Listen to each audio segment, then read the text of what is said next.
everyone, and welcome back to another video. So a while ago I had mentioned that I've been doing a lot of intimate landscape photography, and I wanted to take a beat and talk about, what is intimate landscape photography, why I love it and why you might love it, how to practice it, and along the way show you some pictures to illustrate. So without further ado, let's get into the video.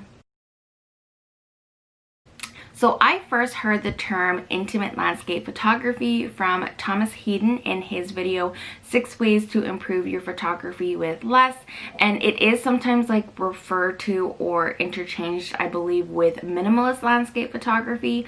But the basic concept is that instead of trying to cram everything of the scene into the frame, you are breaking it down into smaller elements and you're focusing on that. So a line, color, shape, texture, or the way light is hitting something, you're focusing on a specific element of the scene and not everything all at once. I think what I really love about intimate or minimalist landscape photography is that it forces me to slow down, focus, and see the landscape differently. I find that ever since I started practicing intimate or minimalist landscape photography, I'm able to admire and appreciate the small details more in the landscape, both when I am practicing photography and not.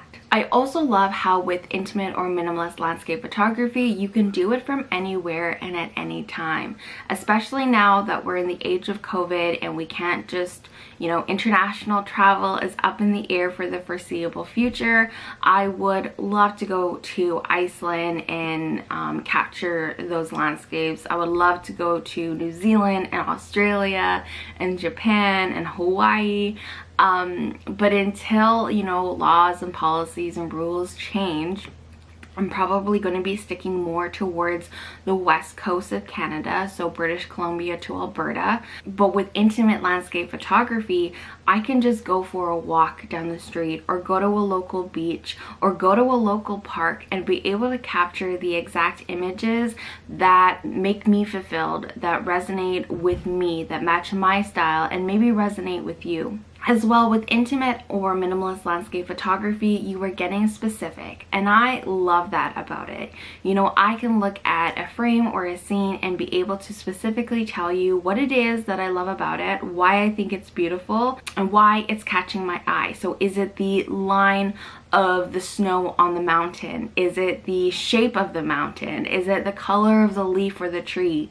Is it the texture of the wood or the ground or the water? Like with intimate and minimalist landscape photography, you're focusing on these specific elements and you're just able to pick out these details more in a frame, in a scene, and photograph it. And so if any of these points resonate with you, then I really think that maybe you should give intimate or minimalist landscape photography a try. So how do you practice intimate or minimalist landscape photography? So the next time you go out to practice some travel landscape photography, find your scene and pick out a specific element of the scene that you love or is catching your eye. Is it a line, shape, color, texture, the way the light is hitting something? Just focus on one specific element. So to give you some examples, this photo here was taken at Gyro Beach in Kelowna, and I wanted to focus on basically the juxtaposition of the beach hut against the autumn leaves.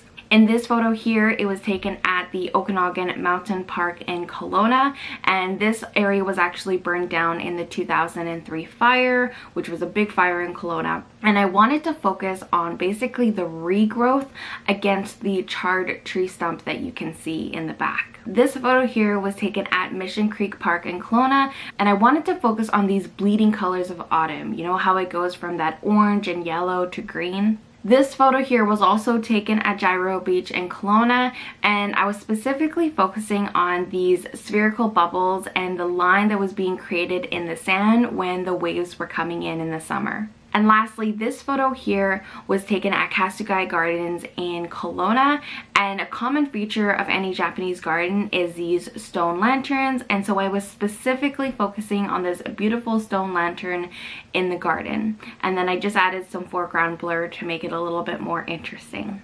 Alright everyone, so that is everything for today's video. I would love to hear it if you've ever tried intimate or minimalist landscape photography. Did you like it? Did you not? So please comment down below. If you like this video, please hit that like button and subscribe, and I'll see you in the next video.